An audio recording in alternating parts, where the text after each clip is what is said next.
Hi, I'm Brianna. And I'm Akira. And you're watching Dante's Boxing Nation.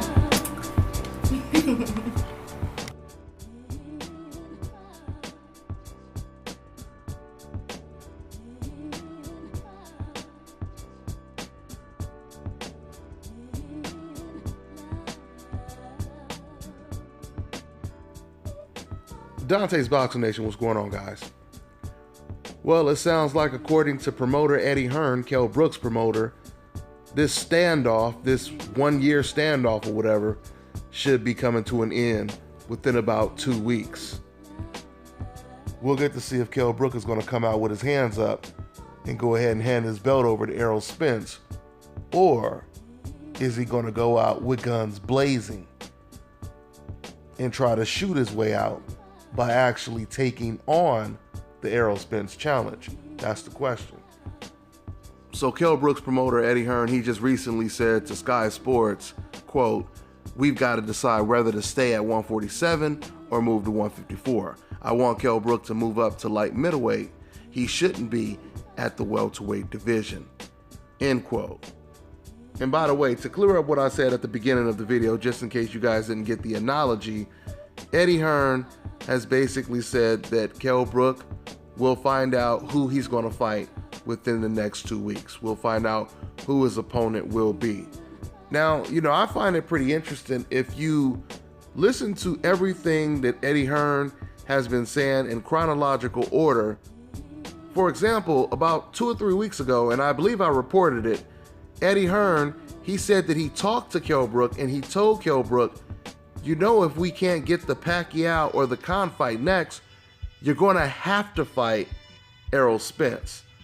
This is what Eddie Hearn said. So the fact that he said that about 3 weeks ago, and now he's saying, I want Kell Brook to move up to 154, the way I personally interpret that is I truly believe that Eddie Hearn, he told Kell Brook, you're going to have to fight Errol Spence now because we can't get the Khan fight. And this is when Kell Brook basically said, forget that. I'm out of here. I'm going to 154. I'm going somewhere else, anywhere where this man Errol Spence ain't in my damn face. That's the interpretation for me personally, okay? So with that all being said, once again, Kell Brook continues to be in a very tough position, and I truly believe that Kell Brook, for whatever reason, he really wants to hold on to that belt. But it's clear that he doesn't want to have to do what he needs to do to keep that belt. And that's defend that belt against that monster that we call the truth, Errol Spence. I'm telling you, man, by the time Kell Brook vacates this belt, he's going to create a myth about Errol Spence being the new boogeyman. I did a poll a while ago, and in that poll, I simply asked the question, now that Errol Spence is closing in on Kell Brook's belt as a mandatory, will Kell Brook fight him? Will he vacate the belt, or will he prolong? Like I told you guys before, when I asked that question, I believe the majority of people said that he would prolong. And then in second place, it was he would vacate. And some of these fans got so upset to hear anyone suggest the idea that Kell Brook would actually give up his belt rather than face the toughest opponent that he's ever faced before.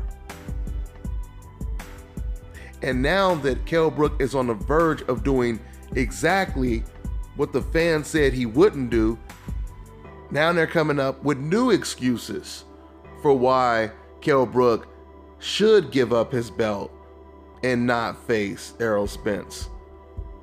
So we'll see what happens. Who knows? Maybe Kell Brook will surprise us and take on the challenge. This is my whole thing. I've been saying this for the longest. If you feel you can't beat this Errol Spence guy, just go ahead and give up the belt. It's fine. Give up the belt and fight whoever you want to fight. If you okay with being in second or third place in the welterweight division, that's fine. Just hand the belt over so everyone else can take care of business. Let's see what he does in the next 2 weeks. It should be very, very interesting. That's all I got for now, guys. I'm on to the next one.